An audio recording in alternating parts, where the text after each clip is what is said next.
Hello and welcome. We're going to go ahead and take a look at the reflexive property. And if we recall, what we're dealing with is a relation, and the relation is on a set called A, meaning that we're going to relate elements of that one set to other elements of that same set. Now this is as opposed to relating the elements of one set to the elements of another set. So we've encountered that. For example, set A may be the list of all names of people enrolled in a class, and set B may be a set of corresponding ages. And so each person in set A would map to a corresponding age in set B. However, now we're only going to relate elements of one set to itself. And this is incredibly useful when we're dealing with comparing elements of a list, for example, in a computer program. So we're going to first of all take a look at one example, and in our first set, let's go ahead and define A to be just the elements 1, 2, 3, and 4. And we're saying that A will have the reflexive property, or a relation on A will have the reflexive property if X relates to itself. Okay. So that's going to depend on what the relation is defined as. So this is a new notation. This just means that X comma X is in the relation. So let's define a few relations on this set. First of all, let's take a look at this example. If we define R to be the set of all pairs X comma Y, where we'll say, how about X equals Y? Okay, now I've got to tell you something about these elements. Where do these elements come from? I'm going to say X and Y are both elements of the set A. So now we have a relation on A. We have a relation on a set, and we're mapping elements of one set to another set. So let's define this using set roster notation. So let's build our roster of ordered pairs. Okay, well, an element will equal itself, so 1 and 1 would be a pair in there because that would mean that the two components are equal to each other. 1, 2, 1, 3, 1, 4 would not, because 1 does not equal 2, 1 does not equal 3, and 1 does not equal 4. So we're going to just have the elements that are the same in both components of the ordered pair. So this would be our set right here. Now we're saying that this relation will have the reflexive property if an element is always paired with itself. Well, I see that.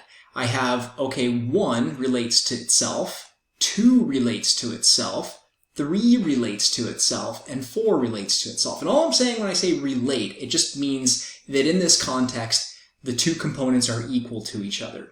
So if I drew a little diagram representing these 4 elements, what I should see is that an element always maps back to itself. So 1 maps back to itself, 2 maps back to itself, 3 maps back to itself, and 4 maps back to itself. So since an element always relates to itself, for all X, R is reflexive. Well, this is not always the case. We can look at another relation. Let's define on the same set A, let's define an element to be related to another element. Now, X and Y could in some cases be the same. If the relation has the reflexive property, then X will pair with X. But the reason we write X comma Y is because this is just a general relation. In some relations, some elements may map to other elements, and some elements may map to themselves. If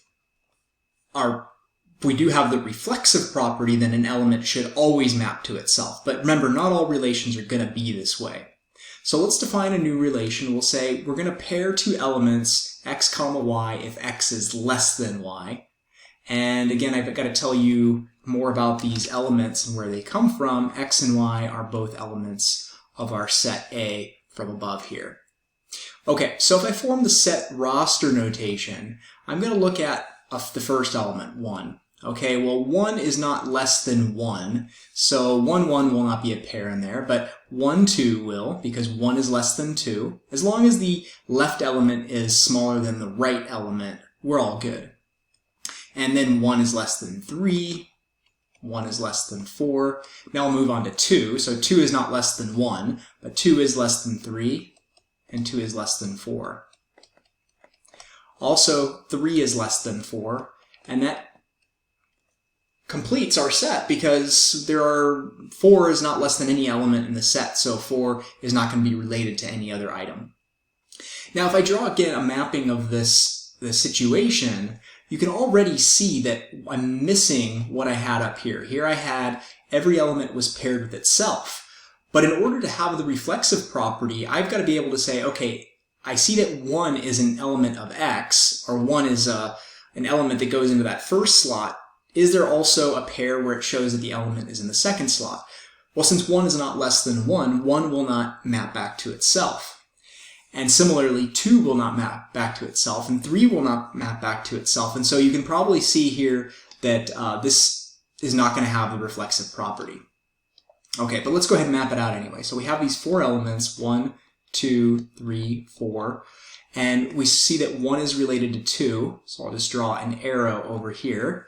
1 is related to 3, because 1 is less than 3. 1 is related to 4, because 1 is less than 4. And similarly, 2 will map to 3, 2 will map to 4, and 3 will map to 4 as well. Kind of a cool geometric picture that we've got going on. But since we do not have all elements looping back to themselves, since X is never less than itself, since X cannot be less than itself, R is not reflexive. Okay, what does that mean? Well, right now it doesn't mean anything. It just means it doesn't have that property. Not all sets will have that property. Now, let's look at another example. Let's say that we're going to define 3 to be the relation of all ordered pairs where X minus Y is even. Okay, so we're only going to pair 2 elements if their difference is even. Well, let's go ahead and list out what elements that could be. If I take, by the way, even numbers are 0, plus or minus 2, plus or minus 4, and so on. 0 is an even number because it is divisible by 0. So 1 would be an element in that set. 1, 2 wouldn't, because 1 minus 2 is negative 1, so that's not going to work. That's an odd number. So then I'll have 1 minus 3 is negative 2. 1 minus 4 won't work. Well, let's see. 2 will work. 2 minus 4 is negative 2. And so you can't, basically, an even minus an even is an even, an odd minus an odd is an odd. It is an even, excuse me. And so then we'll have 3 minus 3 is even, and 3 minus 1 is positive 2, which is even. And let's see, do I have to consider any? Well, then I have to consider 4. So 4 minus 4 is even, and 4 minus 2 is even. These do not have to go in any order. Remember, these are sets, and sets are unordered collections of elements. And so once again, I could draw out this map, but the important part here is that as long as every element in the set relates back to itself, so 1, 1, 2, 2, 3, 3, 4, 4, we can say since X minus X equals 0, and 0 is always even, R is reflexive.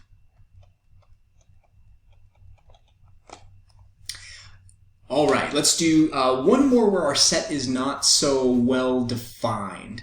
And what I mean by this is where I don't give you all the elements, but I kind of give you a description of the elements. So let's say that M is the set of all discrete math students equals the set of all discrete math students in our class. How about we do that?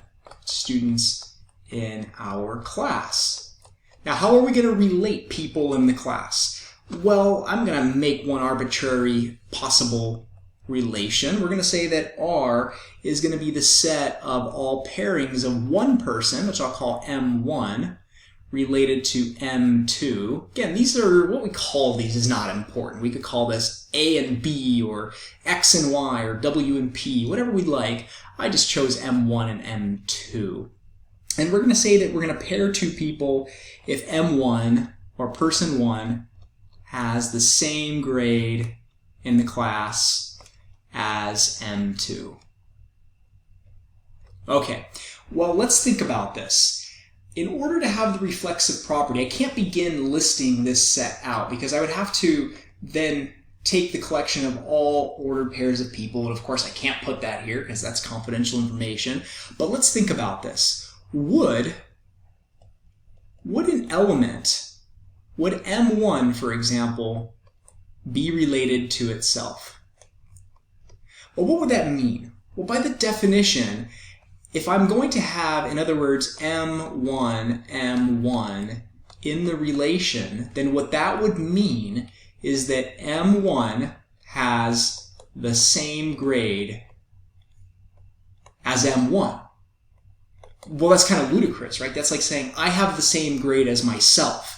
You have the same grade as yourself. Joe has the same grade as Joe, and so on and so forth. So, of course, that's kind of an obvious statement. I have the same grade. A person has the same grade as the grade they have.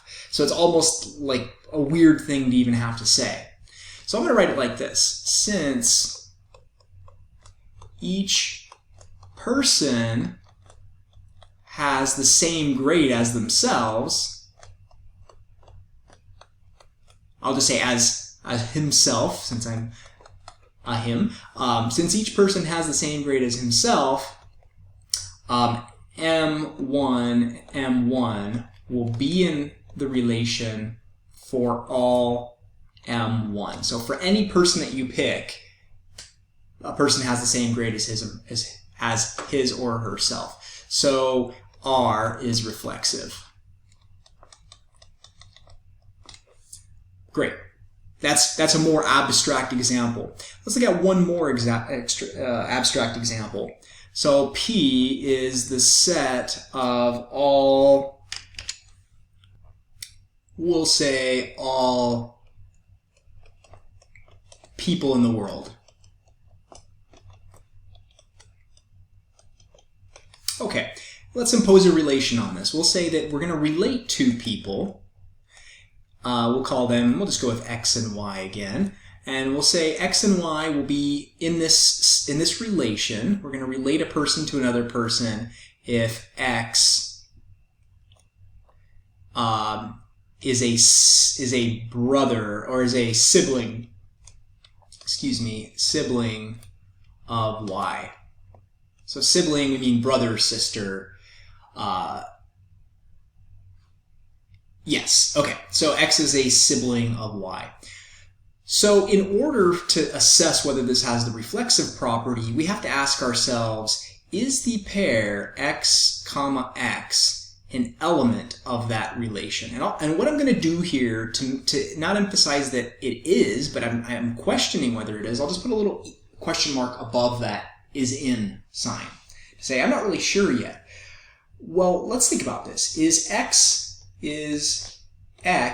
a sibling of himself, or a sibling to himself? Right, because that's what that would mean, that if X is a sibling of Y is the definition of the relation, then to say X, X would mean that X is a sibling to himself. And this cannot be. You cannot be your own brother or sister, right? That's just not how that works. So we say no, and therefore we would say that X, X, X is not an element of that relation, and therefore our conclusion is that R is not reflexive. Okay, so we've seen just a couple of examples where we actually have a finite number of elements that we can work with and analyze with our original set A. We looked at a couple of abstract sets. Next, we'll look at the symmetric property on exactly these same sets.